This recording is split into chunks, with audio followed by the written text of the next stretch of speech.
Days after 3 American soldiers were murdered by Iran, the Biden administration has finally retaliated by firing missiles into Iraq and Syria, where they made scary exploding noises so loud the Iranians could almost hear them all the way in Iran, and boy, oh boy, wouldn't they have been frightened then.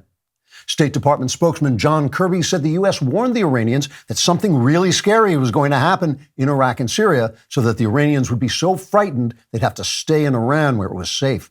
Kirby said, quote, "My hope was the Iranians would scream in terror and we could laugh at them and say they sounded like women. You can bet they wouldn't like that very much, so it would be quite some time before they thought about murdering any more of our soldiers, believe you me," unquote. Later, Kirby changed his story and said the State Department had not warned the Iranians before the attack, and the fault lay with CBS News, who had publicized the upcoming attacks after receiving a press release about them from the State Department. President and venal houseplant Joe Biden made a statement about the retaliatory attacks in a speech to several statues in the Capitol Rotunda, whom he mistook for other long-dead people he thought he'd been talking to recently.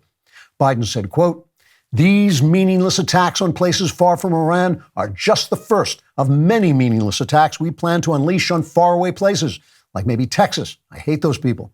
The Iranians will just have to live in fear because they will never know where or when the next meaningless attack will fall on someplace far away until the very moment when we warn them about it to make sure they're safely in Iran. As president, this is the most difficult decision I've ever had to make because it means people will die." All right, not die, but you know what I mean.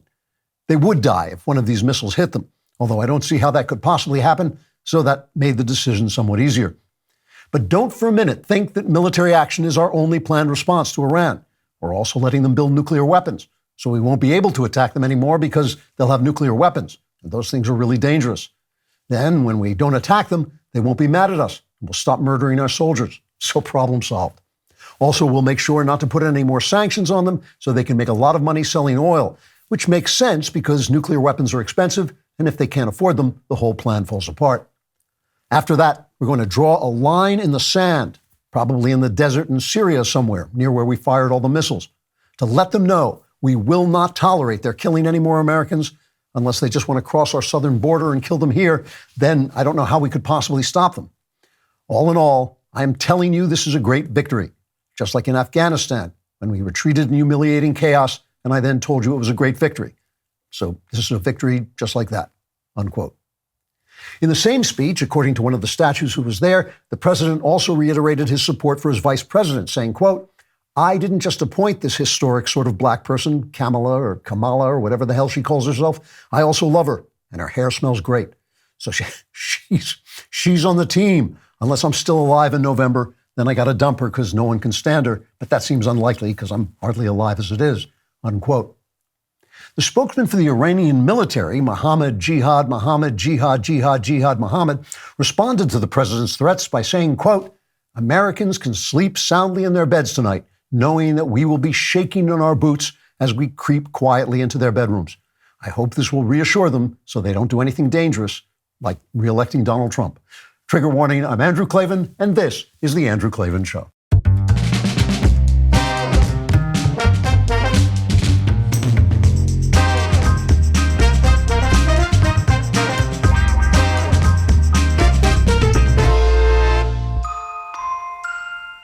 We are back laughing our way through the end of everything we hold dear. Things have now gotten so bad. I promised myself I wasn't going to constantly plug my Substack with my son, Spencer Klavan, no relation, where he and I write essays about and talk about faith in the modern world and how we can restore our faith. But things have gotten so bad that I think I will just, because people love it. And it's really, here's one comment. I'm just reading this comment. I didn't write this. It says, "Reading these conversations is helping me so much on my own journey towards God. I feel as though I've spent so much of my life lost and drifting in a vast empty ocean tossed around by rogue waves, and only now have I found something solid to grab onto. I look forward to each and every letter, every insight showing me something I've been searching for a long time." So if you're feeling that, like the country is falling to pieces, you might want to come over to the New Jerusalem. It's thenewjerusalem.substack.com, thenewjerusalem.substack.com, and also subscribe to my YouTube channel, the Andrew Klavan YouTube channel. This is my specific one, not the DailyWire one. This is mine. It's exclusive content that we will send to your door, wrapped in the shed skin of Joe Biden. And because he reached the point where he just has to do that to stay alive. We have all kinds of content there. Also, we put the stuff that's also on the audio feed. We have our interviews there every Wednesday. This last week, we had former Trump statistician Jeffrey Anderson talking about the numbers in the election and everything. And this week, we have actors Kevin Sorbo and Rick Schroeder, often called Ricky Schroeder. They both have new cultural enterprises where they're trying to change the culture from independent places, which I'm really excited about and interested in. So I'll talk to them about that. Also, if you leave a comment on YouTube and it sounds like you're ranting and raving and don't know where you are, we will elect you president of the United States, or we will just read your comment on the air as if you were president of the United States. Today's comment comes from TPOM80F. That's what it says. It says, the big question is, who pushed Klavan down the stairs? 1, Elmo. 2, Mrs. Klavan. 3, Michael Knowles. 4, all of the above. I can't say for sure. He was red and furry and did have a high-pitched giggle, so it was probably Knowles. All right, let's get to today's episode. Snow job in Moscow, crap storm in D.C. We're going to talk about Biden, obviously, the end of the Biden presidency, which happened last night, and Tucker and Putin. You know, I always tell you that I give you tomorrow's news today, but I didn't know how right I was and how quickly it was going to come upon us last week. I told you that the old American order was coming to an end, and last night it did. I'm glad I didn't predict that we were going to be hit by a meteor. So let's get right to it. Chapter 1, absolutely everybody sucks completely. Does it make sense that the same company that controls half of online retail also passively eavesdrops on your private conversations at home? Or what about the idea that a single company controls 90% of internet searches, runs your email service, and gets to track everything you do on your smartphone?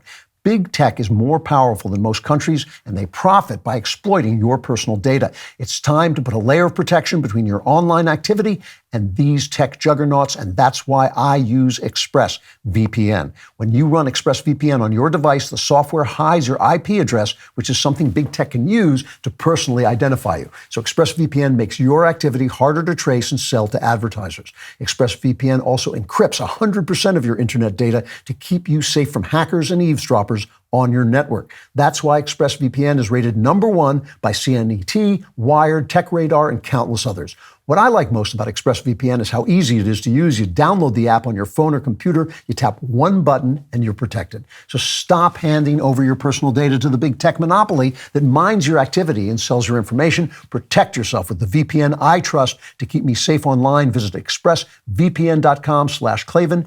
expressvpn.com/Klavan, Klavan, to get 3 extra months free. That's expressvpn.com/Klavan right now to learn more.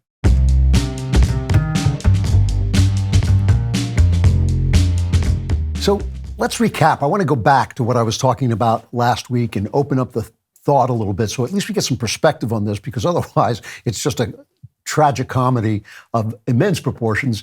Last week, I was talking about the fact that the baby boom generation is coming to an end, and all the orders that were put in place by them and really by their predecessors as well are also coming to an end. The sort of world order that we've all been used to, the American order that we've all been used to, and the American argument. And I was pointing out that if indeed this election comes down to a choice between Joe Biden and Donald Trump, which it may not, but right this minute it seems to be, so they're representative of where the sides are and where the political process is, that Joe Biden and the woke regime represent the end, the failure of the Great Society, this attempt that the baby boomers made through Lyndon Johnson. They were going to solve the problem with blacks falling behind whites. They were going to solve the problem of inequality in the country. Everything was going to be great. And so they instigated this Great Society, which was just a massive number of welfare programs that the right said was going to destroy black families. And it then did destroy black families. And all of those things have gotten worse and worse. And so their answer, because they live off the money that comes in through taxes into those welfare states, and that's how they buy votes from people who think that they're getting that they're doing them a favor. they won't get rid of them, so they had to call you racist for opposing them. If you said this is going to be bad for black people to be made dependent on the government and for poor people in general, then you were racist. And they just kept saying that. Now that they failed entirely, that nothing has changed, they're now using this basic racist Jim Crow in reverse, where they say we're hiring people because they're black, and that's, we're going to damn white male heterosexual people, and all the abnormal people are going to take over the world because they've been oppressed so long. That's just the failure. That's when you throw aside all your principles to try and make the numbers work through equity. That just shows that everything you've done has failed, and Trump is also the end. He also represents the end of something. And this, by the way, has nothing to do who you vote for, who you like, who you want to be in office. I've said before, if it's Trump versus Biden, I'll vote for Trump as many times as I can get away with it. But he also represents the end of something because he's the empty gestures of conservatism. This is the conservatism that wanted to bring the country back to basically the pre-welfare state. They used to say of Ronald Reagan, he didn't want to repeal the New Deal, he wanted to repeal the Great Society, and that's kind of true. They get rid of all this stuff that the government does for you. Remember the Barack Obama thing where they were going to take care of you from cradle to grave, and that way you didn't need a family, you didn't need anything except the government, you just needed the government. And conservatives have been trying to dial that back now for many, really since FDR, and they failed, and now they want those things. They don't want Social Security to go away. People who vote Republican, who are conservatives, they don't want those programs to go away. They're living off them. They're dependent on them too. And so Trump is promising not to get rid of them, but he sounds like a conservative. He sounds defiant, and he sounds blunt, and he sounds like he's saying all the stuff that he's supposed to say. So he too is the end of something, not a new philosophy, not a new way of going forward.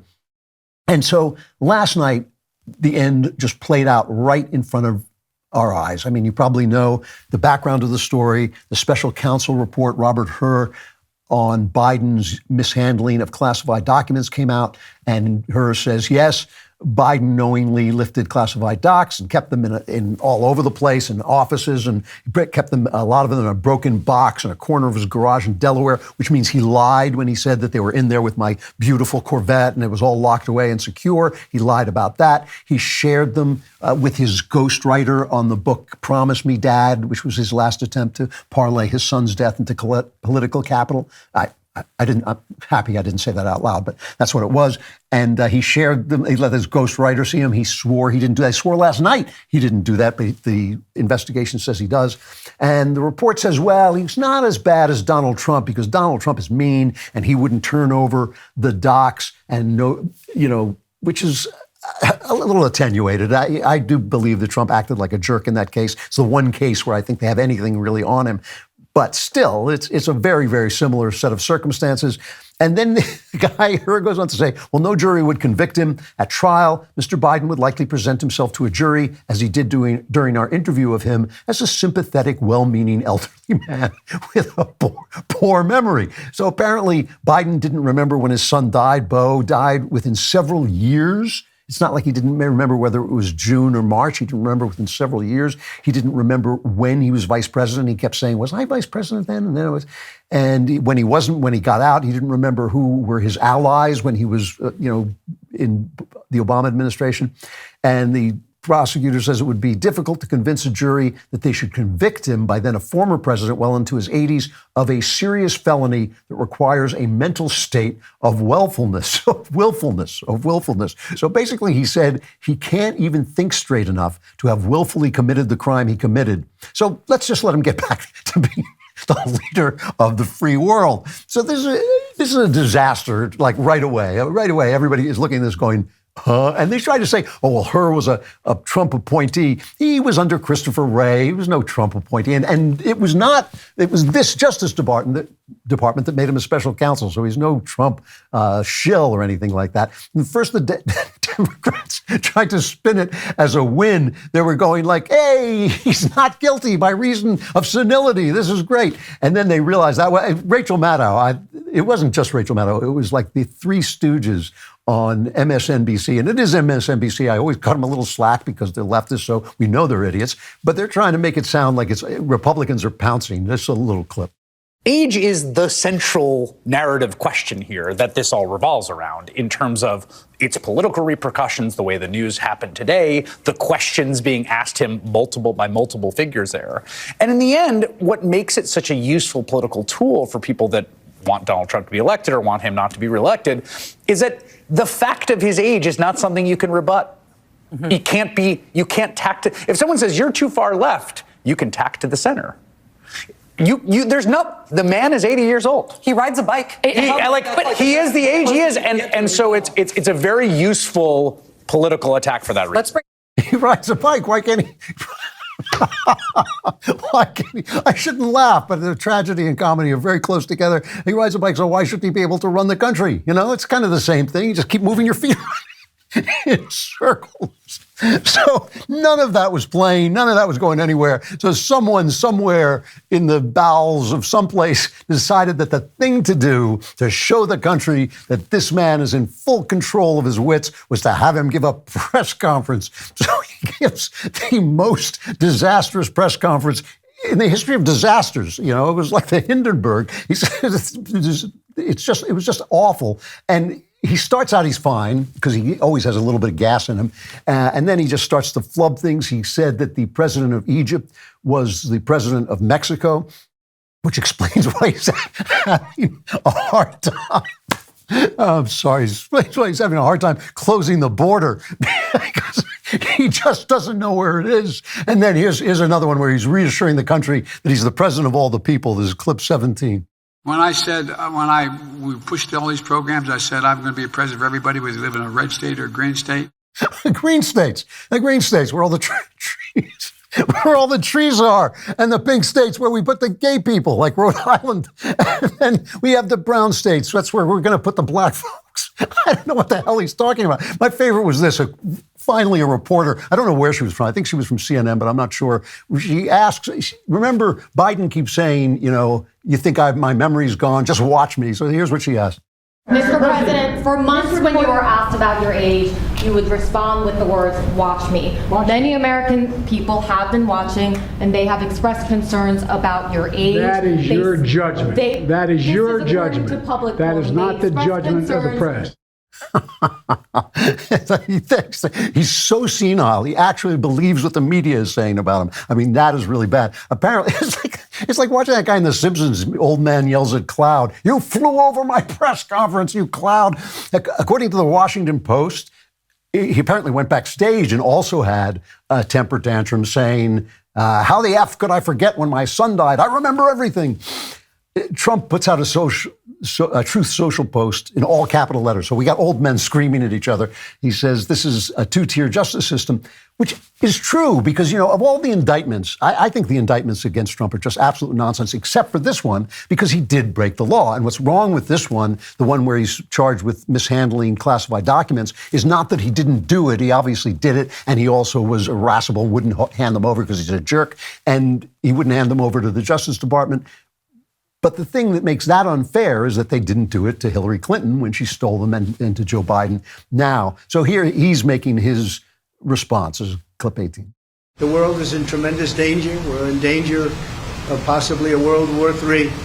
And we have a man who's absolutely the worst president in the history of our country. Can't put two sentences together. He's not going to be able to negotiate with Putin or Xi or Kim Jong-un, North Korea. Not going to be able to negotiate with anybody. All he knows how to do is drop bombs all over the place, meaningless bombs, except they kill a lot of people. It costs a lot of money. Every time you see a bomb, it's another $1 million, and it actually sets us back. We have peace through strength. This should not be happening. Now, I'm sorry, but I do not see, I've been saying this for months, right, that I don't think that Biden can be the nominee, and I just don't see how he can be.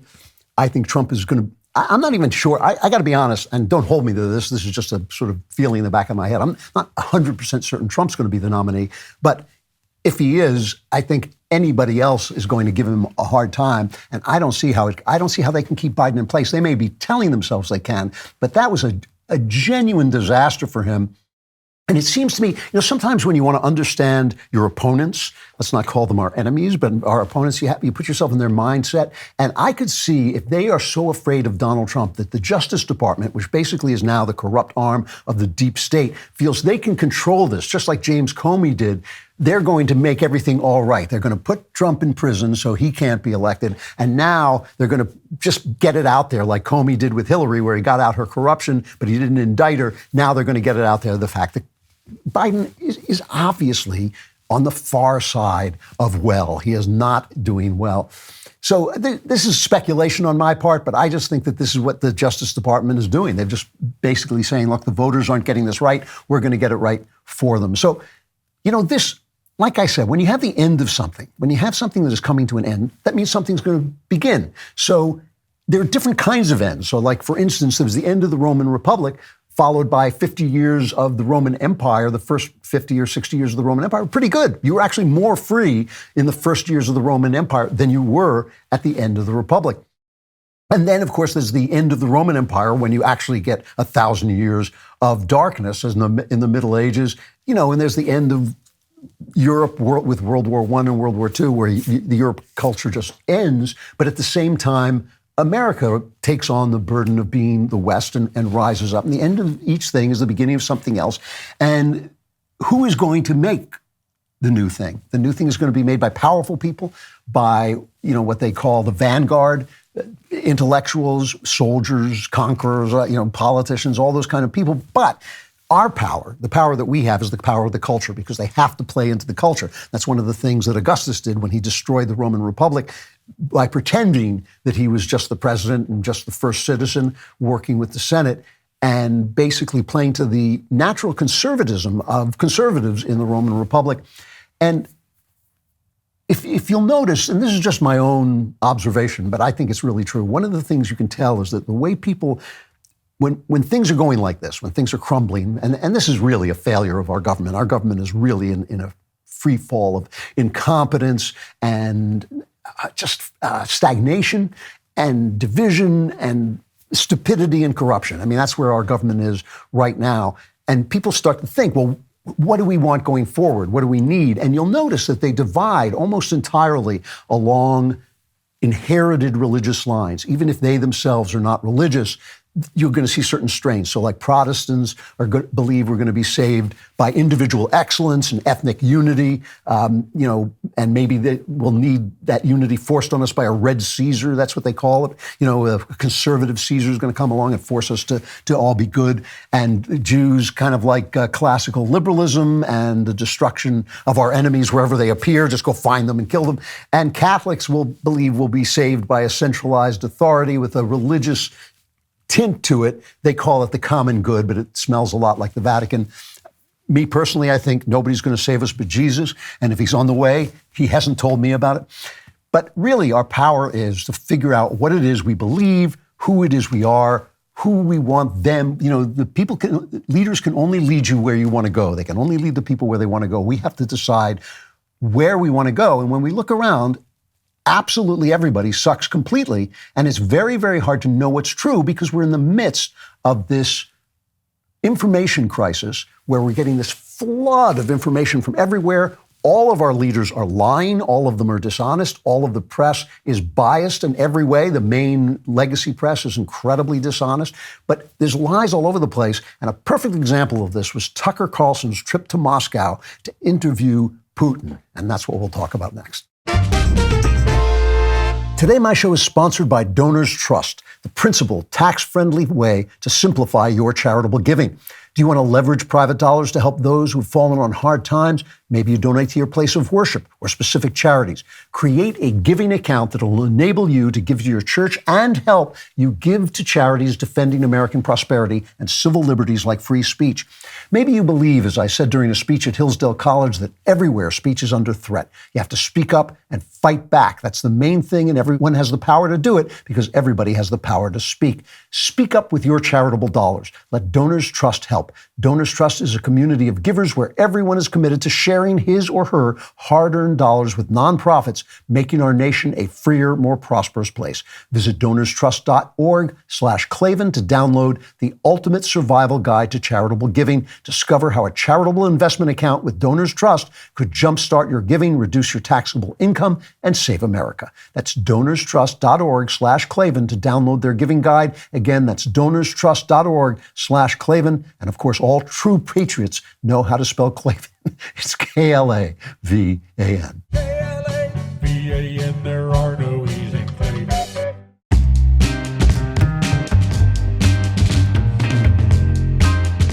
Chapter 2, Putin on the Blitz. In the break between chapters, I asked my producer, Danny, if it was all right for me to laugh about the end of the country, and he said, sure, you don't have to live in it that much longer. So Tucker Carlson goes to Moscow to interview Putin. And again, this is this Red Caesar idea. On the right, there's this idea that Putin kind of represents the kind of strong man we need to come and save us from the libtards. You know, he's for the religion, and he's for ethnic unity, and he's for bigotry and hating Jews and putting Muslims in. He's everything, you know, we want to see that, and they see some of that in Putin because Putin is a very, very smart guy who plays into their desires. He knows what we're thinking here. He's got the internet just like we do, and he knows what they're thinking. He just says what you want to hear. Now, Tucker is the first American journalist. I want to set this up because I want to show you how this information crisis that we're in puts a fog all over everything. Tucker is the first American journalist to interview Putin since the Ukraine invasion, and Tucker says no one else has tried, but that's just not true. The Russians have said, yes, people have asked us, but we see no reason to communicate with these people because they hate us, but Tucker is different. Now, there's a reason. Here are some of the things, a little montage of some of the things that Tucker has said about Putin. Hard to see why he's a threat to us. I don't think Putin is comparable to Hitler. We should probably take the side of Russia if we have to choose between Russia and Ukraine. It might be worth asking yourself, since it is getting pretty serious, what is this really about? Why do I hate Putin so much? Has Putin ever called me a racist? Has he threatened to get me fired for disagreeing with him? Does he eat dogs? These are fair questions, and the answer to all of them is no. Vladimir Putin didn't do any of that. So what's distorting about that, and I've talked about the fact that I think Tucker has gone a little bit rogue, and what's distorting about that is Putin doesn't threaten to get you fired for disagreeing with him. He kills the people in his country who disagree with him, and sometimes he kills them even once they've left the country. He poisoned that guy Alexander Litvinenko with plutonium, and others, you know, that guy rebelled against him. Yevgeny Prigozhin fell out of the sky when his wing suddenly fell off his plane. Alexei Navalny is an opposition guy. He tried to poison him, and now he's put him in prison. So to say that he doesn't do these things to us, right? I understand that the regime here has censored us and silenced us and fired us and got HR departments to fire us for saying things that are untoward, like men can't become women, things that are true, and YouTube takes you off the air if you say things that are true. I get all that. But Putin is doing that, and so if a Putin were here, he would be doing it even worse. And remember, once they start to come after people, they'll get to you eventually. It doesn't really matter what side you're on in the long run. So Tucker's wrong about that. But who did that montage? Who made that montage that I just showed you? Erin Burnett of CNN. I took it from one of her shows. Now here's Erin Burnett of CNN interviewing Ukraine's Zelensky. Listen to this for a minute. Cut to. As a human being, so many people look up to you. They rely on you. No one can imagine how hard that is. Do you do anything for yourself? Are you ever able to take a minute to read or to listen to music or something to sort of give yourself that a moment? I have such moments, important, to be in silence, to be alone. Alone, how can I be alone? Alone, I can be with music. I don't know, if you're not watching, you're just listening, the look on Erin Burnett's face, a woman looks at me like that, and I'm thinking, I'm getting lucky tonight. That was an embarrassing thing. So now you're looking at that. That's the regime press. That represents pretty much the coverage of the Ukraine war that we have gotten from the regime press, which is most of the press. I mean, Tucker is the outlier to this. So Tucker is saying one thing that is clearly untrue about Putin, and they're giving us that garbage, and we've sent $100 billion, not just the military aid, but in all the aid. It's over $100 billion now, asking for $60 billion more. And you've got to be looking at that and thinking, I'm being played. I am being played for my money. We're trillions, $30 trillion in debt. We've got people storming, invading our country. How come we can't stop the invasion of our country at the southern border? And I got to spend money stopping the invasion on the, you're being lied to. You are being lied to by the regime. And so somebody who's against the regime comes across as very well. But remember, again, Tucker, who I used to like a lot more than I like him right now, he had Andrew Tate on and let Tate just sit there and lie about his abuse and use of women. He let Trump rumble on for an hour without asking him one challenging question. And absolutely everybody sucks completely. That is the problem we're facing. We do not have anybody we can trust. So here he goes to the Kremlin, and God love him. But by the time they finished, the EU was threatening to ban his travel. There was a story going around that Zelensky had put him on a kill list. That was a false story. Some organization there put him on a quote-unquote kill list, meaning people who don't like us, but that there was no threat to him like that.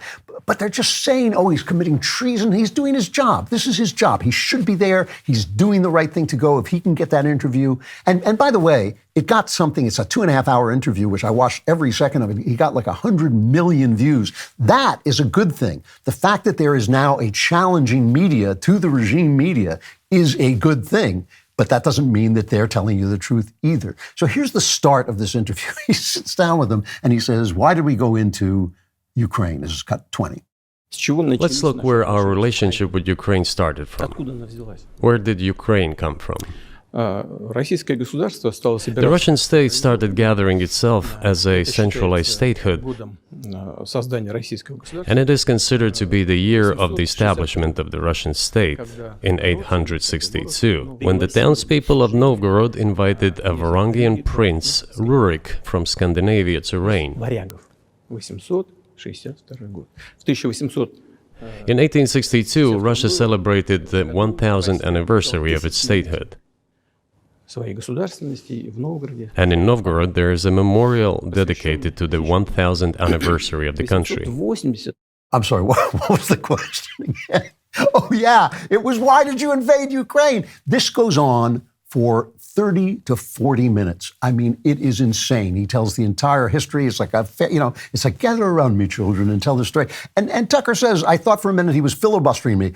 Oh, really? Come on. Tucker looked to me like a mouse caught in the mesmerizing glare of a cobra.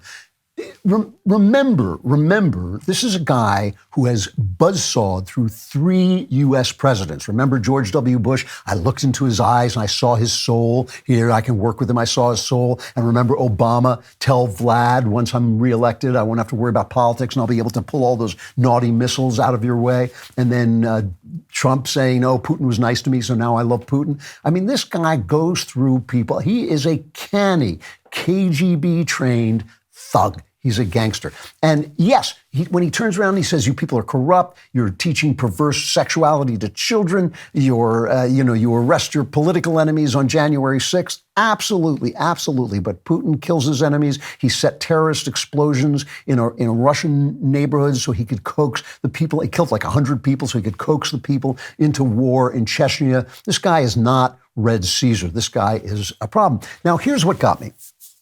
Afterward, Tucker gave a sort of interview to himself, reacting to it. And he's just come away from, again, it's a big story. And he talks about his impressions. And he says, just to be clear, he says, I'm still forming my impressions. It's going to take me a year before I figure out what I just heard. And here was the part that struck me. This is cut 22. The West rejected Russia. And maybe, I'm not even taking sides in this. Maybe they were good reasons. I don't know what they would be. But in any case, the West was determined not to be allied with Russia. That's very obvious. That's the whole point of NATO, I guess, is to contain Russia. And Putin is wounded by this. He's very upset about it. His eyes flashed when we talked about that, as we did, for probably over an hour. He didn't have a coherent theory that he was willing to tell me anyway as to why that is. Russia's not an expansionist power. Sorry.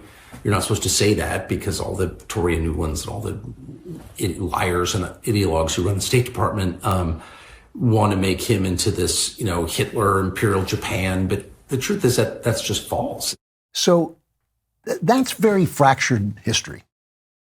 Okay? I mean, that is very strange history. It worries me because the U.S. did try to ally itself with Russia and to manage the fall of the Soviet Union at the start when Yeltsin took over and was kind of trying to coax Russia, the former Soviet Union, into democracy. But Yeltsin was a drunk and he was an incompetent and he couldn't get it done. And at the same time, what was happening was this, because socialism is an inherently corrupt system. Socialism is inherently corrupt. It has good intentions, obviously, to bring about some kind of equality and raise us above mere filthy lucre and all. I get it. But still, it's inherently corrupt because it pools all the money that other people create with the government. And what's going to happen then? Suddenly the government is going to vaporize and go away and all the money will be everybody's. But no, of course not. The government is just a bunch of people who love power. They love money. Now they've got money and power. They're never giving it up. They're never giving it up. They don't have to make it. They're just taking it from you. So it is an absolute slave system. When the Soviet Union fell, all that money was pooled essentially in the state. So all the businesses were owned by the state and all the profit that they made and whatever money they got and whatever productivity they had, and they started auctioning those things off. Now, the way they ran the auctions was incredibly corrupt, and they made it so that only the people that they wanted to could buy up these companies and buy up the money and get the money that they wanted. And of course, the gangsters, the mafia at the same time, who had been suppressed by a powerful government, because that's one of the benefits of tyranny, is it will suppress crime because the criminals just get killed. Now the mafia started rising up again, and they started killing people to get them out of the way so they could buy some of it, or they worked for the oligarchs who would buy the stuff up. And this basically became a gangsterocracy, a crookocracy, let's call it that. Now, who takes over this? This is during the 80s and 90s, right? So who takes over a government, a country that's run by crooks, is the biggest crook. The Godfather takes it over. And that's basically who Putin is. Now, a lot of times people say it's a gangsterocracy, and there's some truth to that in the sense that these mafiosi, it's not like the mafia runs the country. That would be false. But the mafia is used by the people who run the country to kill people who get in their way, to intimidate people, to go over into Ukraine and kill people. And this idea that Putin is somehow not expansionist is... Tucker's right. See, this is the thing. Tucker's right about the State Department. The State Department is filled with very, very intelligent, stupid people. I've talked to a lot of them. They're amazing. If you want to talk literature with them, if you want to talk history with them, if you want to talk public policy with them, they just know everything, and their ideas are as dumb as wood. It's amazing. It's because they're stuck in this room with a bunch of people exactly like themselves. They all have the same opinion. I once said to one of them, a guy raking his leaves in a suburb of Rochester, New York, knew the communists was bad before you did. And his eyes went blank. He just absolutely went blank. But the thing is, that doesn't mean make Putin right. Putin has said he's compared himself to Peter the Great, who went into Sweden. And Putin said, well, he wasn't invading Sweden, he was just returning. And that's essentially what he's saying about Ukraine. It's ours, we're going to take it back, whether Ukraine wants to give it back or not. And whether Ukraine is corrupt, whether there are Nazis there, whether we like them, all that stuff, it's still wrong to invade their country. That doesn't mean, I'm not saying we have to spend $1 billion, for Zelensky. I'm just saying that still makes Putin a bad actor. And what the people on the right says, well, he's not doing drag queen story hour. And my question is this: if we hate Joe Biden because his regime tries to rig elections and censor free speech, how is a former KGB agent whose elections are completely fraudulent and who murders dissenting journalists and jails dissenters and rigs elections himself so they don't even exist, how is he the solution? How does that, how childish is it to not be able to see that there are enough asses in the world that everybody can have his head up one of them? They don't have to be any good people. Right? The good people have to be us, because the rest of these people want power, they want money, they're in positions of power, they want fame, all these things that are happening at a different level than our ordinary lives. Do you want a tyrant who talks like you? Is that the idea? Is that the whole idea? All he has to do is say, oh, I believe in the Orthodox Church.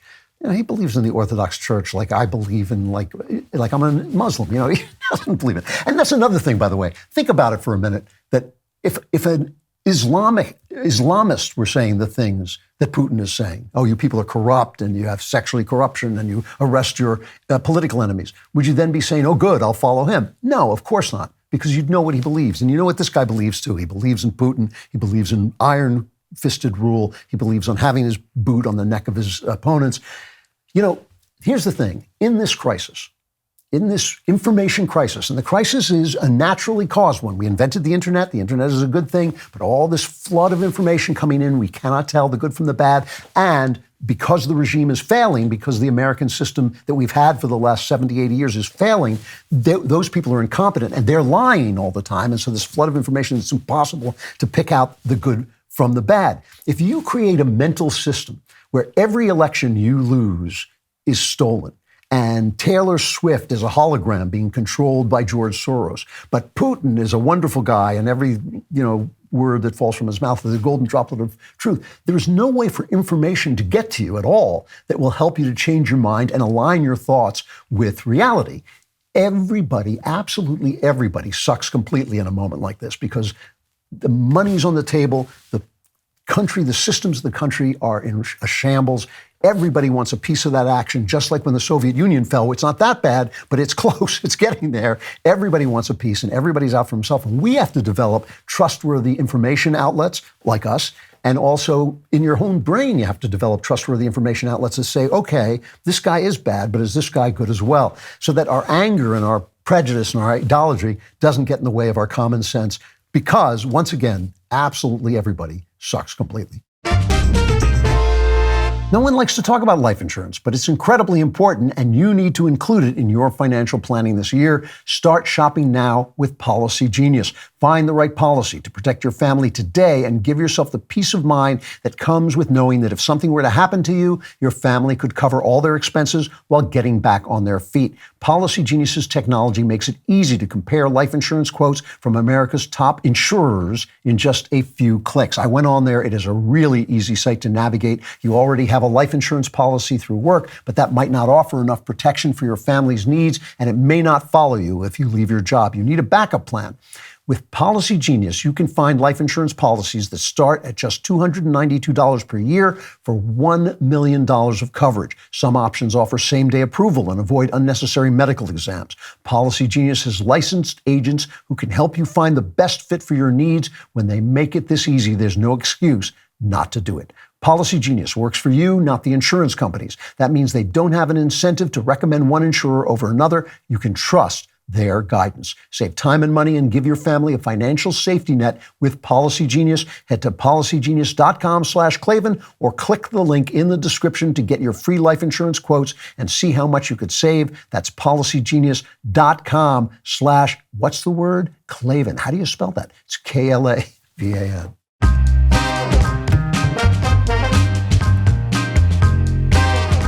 Chapter 3, Mitch McConnell is a piggy bank. And I just want to talk a little bit about this border bill disaster because it shows you exactly what I'm talking about, that absolutely everybody sucks completely. There are no good guys here. That the press is now working overtime to blame Republicans for the failure of this border bill. But I just want to start with this. Let's just take a look at a montage of what we have been hearing from the regime, from our government. Cut 5. The border is closed. The border is secure. And the border is secure.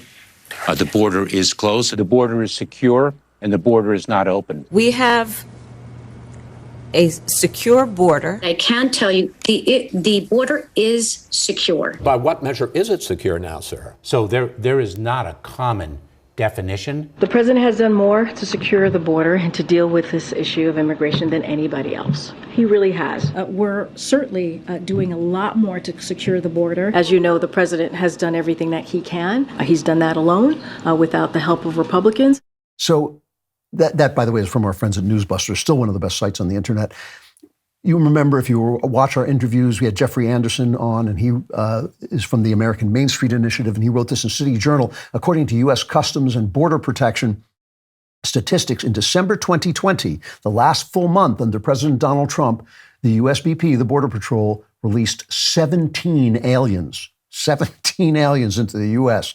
In December 2023, the most recent month for which statistics are available under Biden, the U.S. Border Patrol released 191,142 aliens into the U.S. So that's Biden doing everything possible to stop this border thing. And it's intentional. Here is Brett Baer recently questioning Alejandro Mayorkas, head of Homeland Security, Cut 8. Is it the objective of the Biden administration to sharply reduce the total number of illegal immigrants coming across the southern border? Is that the objective? It is the objective of the Biden administration to make sure that we have safe, legal, and orderly pathways for individuals to be able to access our legal system. That's your answer, folks. So Mitch McConnell, right, ranking Republican leader in the Senate, he's basically a piggy bank. He's a hollow man who has nothing inside him except a place to put money. He goes to his donors, he does what his donor says, and then he goes to the people and tells them that he's doing what they want, which he's just not. And by holding up Ukraine aid, the Republicans forced the Biden administration to negotiate for a border bill. And Mitch McConnell sends poor Jim Lankford in. He's a decent guy. I think he's from Connecticut. And moderately conservative voter, I think. I think Heritage gives him something like a 60, 62 or something percent rating. And he negotiates in good faith. And he comes out and he makes a rah-rah speech for his bill and says, we've got to do this. Republicans have got to do this. And Mitch McConnell is like, Jim Lankford, never heard of him, and tanks the bill. Basically says, I'm not voting for the bill. So now the talking point from the open border people like MSNBC and the Wall Street Journal, who should be ashamed of themselves, is those mean Republicans didn't take the W. This had stopped catch and release, and it made it harder to claim asylum. This was great. But Biden has all the power, as we saw from what Jeff Anderson wrote about, the fact that there were 17 people released in the month before he took office. Biden has the power to stop this right now. We don't need a bill. He has all the power he needs. Trump did it. He can do it. It was stopped under Trump. Biden even said when the bill failed, he said, if they don't pass this bill, I'll have to close this border myself. And I was like, oh, no, not that. Oh, heaven forfend. So the bill lets thousands of people in a day and says, oh, we've got to close if the bill had passed, they would have had to close the border instantaneously because so many people are already coming in. Who believes that Biden's going to do that? He could do it now. He's not doing it. He's not going to do any of the things they say. All he will do is take the win that now he's allowed to bring this many people in. So it's absolutely ridiculous. And then Trump, again, who's a big mouth, he came out and said, don't do this because I want the issue. Why give them a political win? And actually, it's an election year. That's politics as usual. It's not like Trump is an evil guy or anything, but he might have kept his mouth shut because it just looks bad. But talk about saying the quiet stuff out loud. Here's Chris Murphy from Connecticut. Lankford's not from Connecticut. It's Chris Murphy who's from Connecticut. Senator Chris Murphy from Connecticut comes on MSNBC, and Chris Hayes tries to get him to blame the Republicans for the bill. And listen to what comes out of Murphy's mouth. The negotiation didn't have a path to citizenship. It was entirely on their terms in order to get Ukraine funding, right? Well, I mean, Chris, that's been a failed play for 20 years. So you are right that has been the Democratic strategy for 30 years, maybe. And it has failed to deliver for the people we care about most, the undocumented Americans that are in this country. Sorry, who do you care about most? I'm sorry, just a minute. I'm getting old here. My hearing's not what it used to be. Who do you care about most? You care about the undocumented, the illegal aliens who have broken in illegally and alienated into our countries? That's who you care about most? Well, yes, it is, because they think they're the voters of tomorrow. I mean, obviously, that's the only reason. And the Wall Street Journal is living in some foggy past, some foggy businessman past, where they're going to come and do their lawns for them. I don't know what the hell they're thinking about. I'm not an ethnocentric guy. I like living in a multi-ethnic country. I like it. It seems fun. The food is good. If we don't kill each other, if the Democrats would just shut up and stop dividing us, we all really get along pretty well on the street. You know, it's like we don't have to be friends. We just have to live together.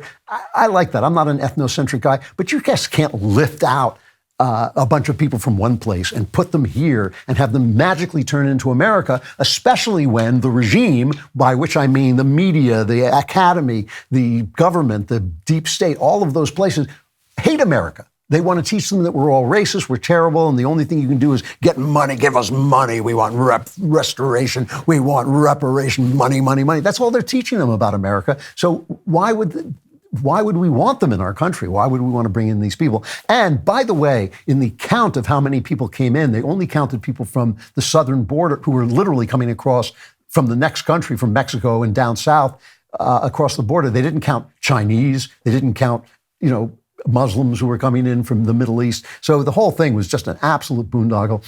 When you go from 17 illegals in a month under Trump to 200,000 under Biden, who is going to buy the idea that the border is secure? It's complete government lockdown. It's a complete desertion of duty because we had the majority before and they didn't build the wall. They didn't stop the influx. They did some good with Trump basically fighting every step of the way to get it through. But this is just a complete failure of these people. These people are not on our side. And by these people, I mean our government, who's supposed to work for us. No one is coming to save us but Jesus, and absolutely everybody sucks completely. So let's take a look at the final chapter, which is Gorillas in the Forum. Beam's Dream Powder. I love this stuff. It knocks you right out. It really helps you sleep. It contains a powerful all-natural blend of ingredients, including magnesium L-theanine. I have to be honest, I don't even know what that is, but it really does put you to sleep. I used it. It works. It's not just your run-of-the-mill sleep aid. It's a concoction carefully crafted to help you slip into the sweet embrace of rest without the grogginess that often accompanies other sleep remedies. Sleep is the foundation of our mental and physical health. I wouldn't know, obviously. You must have a constant nighttime routine to function at your best. Today, my listeners get a special discount on Beam's Dream Powder, their best-selling hot cocoa for sleep with no added sugar, now available in delicious flavors. And they really do taste good. Cinnamon cocoa, chocolate peanut butter, mint chip. Better sleep has never tasted better. Just mix Beam Dream into hot water or milk, stir or froth. I personally use that frothy machine just because I thought it was so much fun. You can enjoy it before bedtime. If you find yourself battling the bedtime blues, give it a shot. Your weary self will thank you. If you want to try Beam's best-selling Dream Powder, take advantage of their New Year's sale for 40% off for a limited time when you go to shopbeam.com/Klavan and use code Klavan at checkout. That's shopbeam.com/Klavan with my promo code Klavan for up to 40% off your order if, and only if, you know how to spell Klavan. There are no E's. I just make it look this easy. There are no E's in Klavan.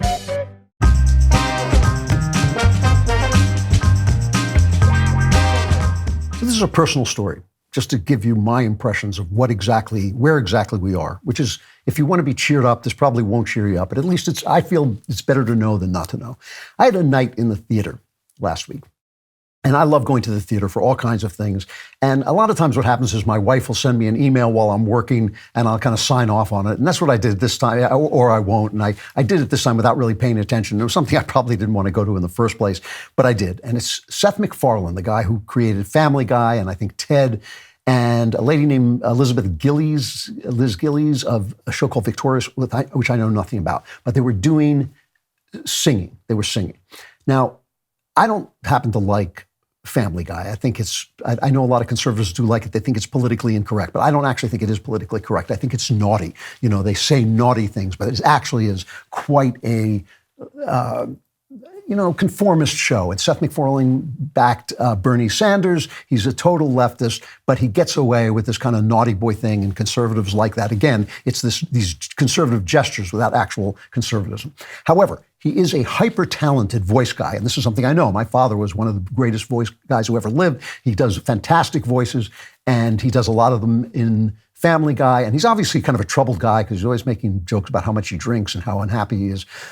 Liz Gillies, on the other hand, can actually sing, and MacFarlane doesn't have a bad singing voice, but it's okay, but Liz Gillies can actually sing. And they were singing the kinds of songs that I actually love, which is the American Songbook, and they had an excellent orchestra behind them, peppered with excellent Hollywood musicians. So this is the kind of thing, just a brief clip of the kind of thing they were singing. Someday your memory's gonna fail. You'll be exhausted when you inhale. You'll need bifocals to read the mail. I'll find your jokes are a wee bit stale. Though you may look like December, it's May, I'm gonna remember. You will always be my turtle dove. All right, so this is, I happen to like this kind of music. They didn't sing the greatest songs from that era, but they sang some kind of obscure ones, which I thought was interesting. And they're second rate. I mean, she actually has a voice. But when I was a kid, there used to be a team called Steve and Edie, Steve Lawrence and Edie Gourmet. They were married, and they were like on the second to third tier of the kind of Frank Sinatra. If Frank Sinatra, Bing, and Ella Fitzgerald and Satchmo, if they were the number one tier, Steve and Edie were kind of 2 or 3 down the road. They were fine. They were charming. That same kind of, little gab jokes, very stilted. So this is like a second-rate version of a second-rate version of the great guys from that era. So already I'm kind of like sitting in this theater. And but the songs are still good. And just to give you the setting, this was in the Kennedy Center. The Kennedy Center is beautiful. It is a luxurious place. I was there with my wife, and we went to the diner, not even to the restaurant. The restaurant was booked. So we went to the diner, and I ordered a glass of wine.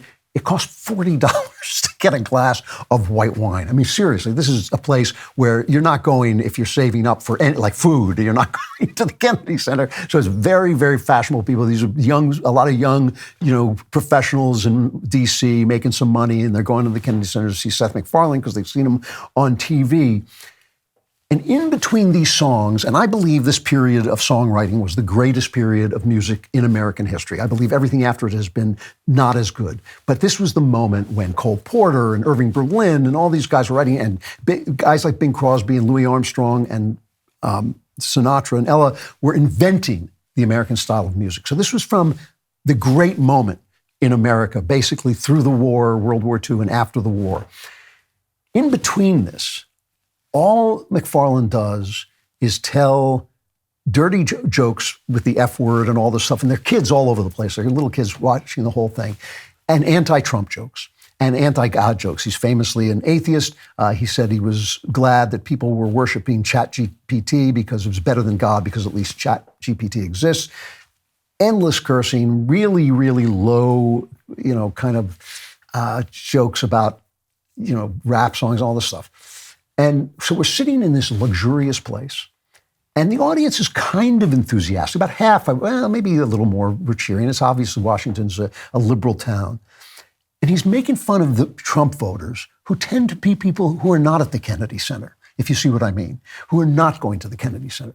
So these multi-millionaires, certainly Seth MacFarlane is one of the hyper-successful people in California, are making jokes about people who have no voice, people whose only voice is Donald Trump, people who can only be heard by voting for Donald Trump because he's the only guy who gets the regime, by which I mean both the Republicans and the Democrats, gets them upset enough to wake up and pay attention to them.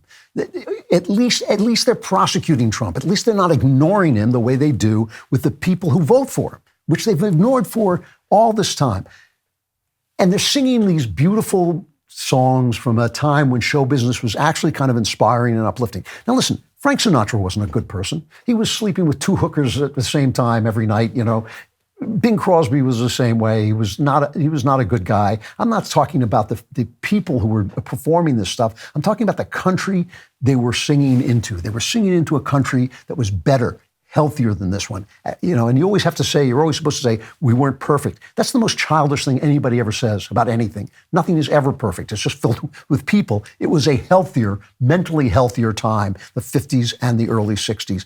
And they're singing this stuff, and they can't bring it out of their mouth without hating on people who can't afford to be there, and without cursing, and without just this filth coming out. And I was thinking about the Forum. I don't know if you've ever seen the Roman Forum. It's a beautiful, beautiful place. It's the ruins of the center of ancient Rome. And it's just gorgeous because it's this haunted place. And you look there and you can see the senators coming together and the togas and all this stuff.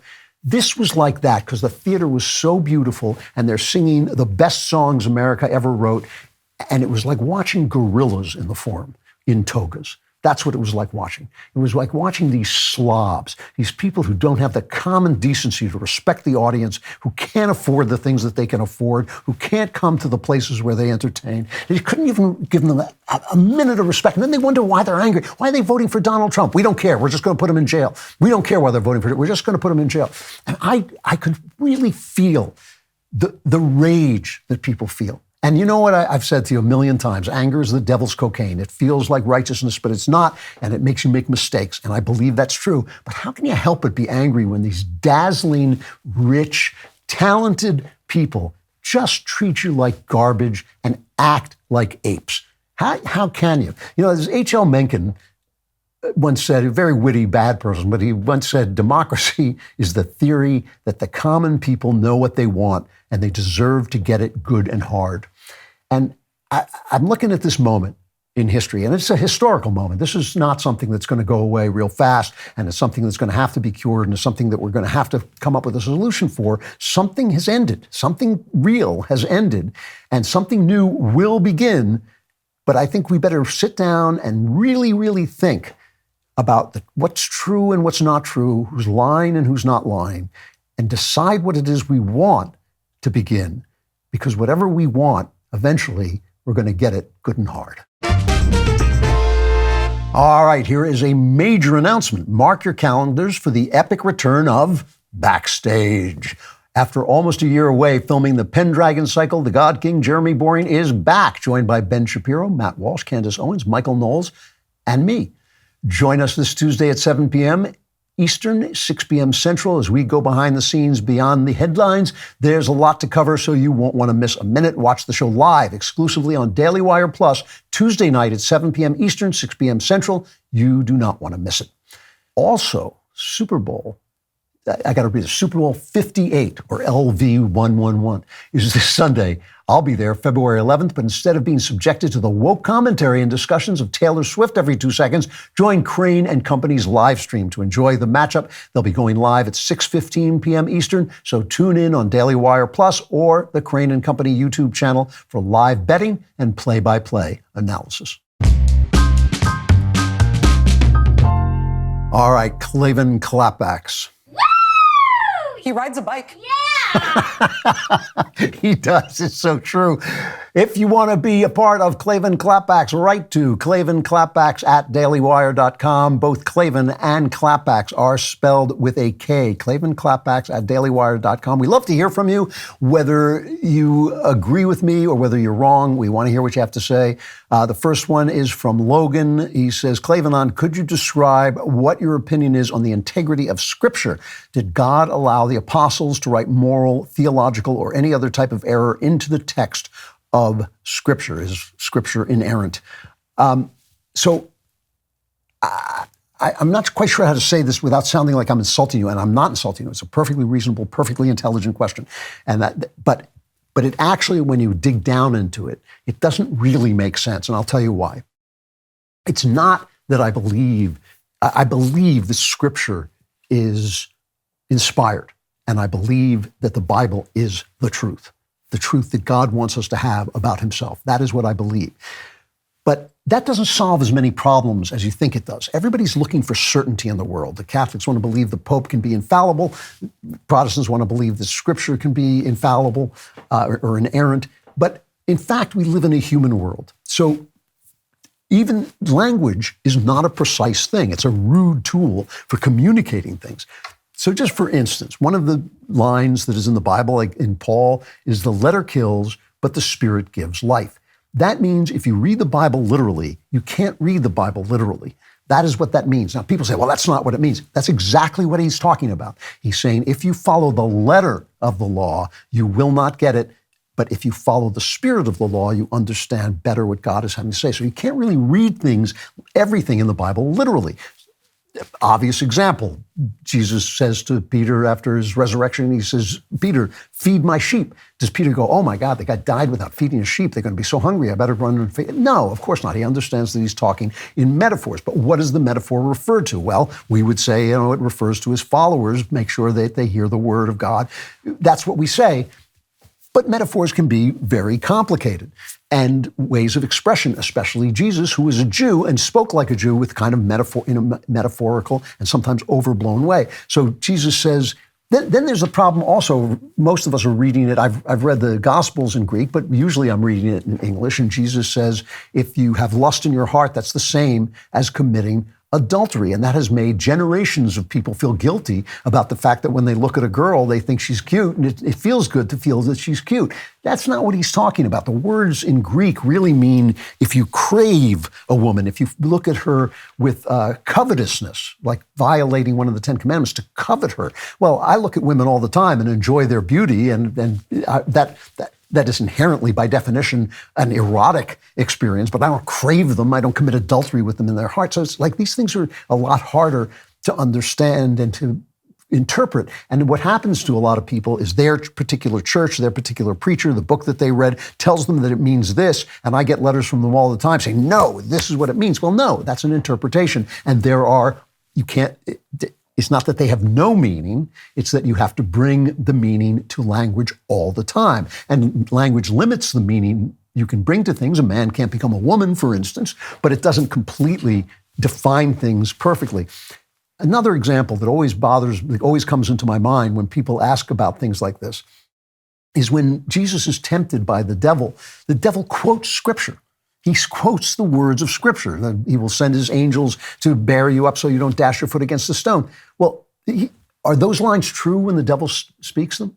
Is that the inerrant truth when he speaks? Well, of course it's not, because, as Shakespeare said, the devil can quote Scripture to his purposes. So then it's not Scripture in these things. So this is the way that I regard the Bible. I read the Bible as the history of a people's learning to know God. I do not believe that, they always say the God of the Old Testament is the God of the New Testament. That's true. But the mind of the Old Testament is not, the human mind of the Old Testament is not the human mind of the New Testament. And as we develop and as we evolve, and as God teaches us things, that's what he does with the law. Well, even Paul says this. He teaches us that we can't be righteous. We can't follow the rules.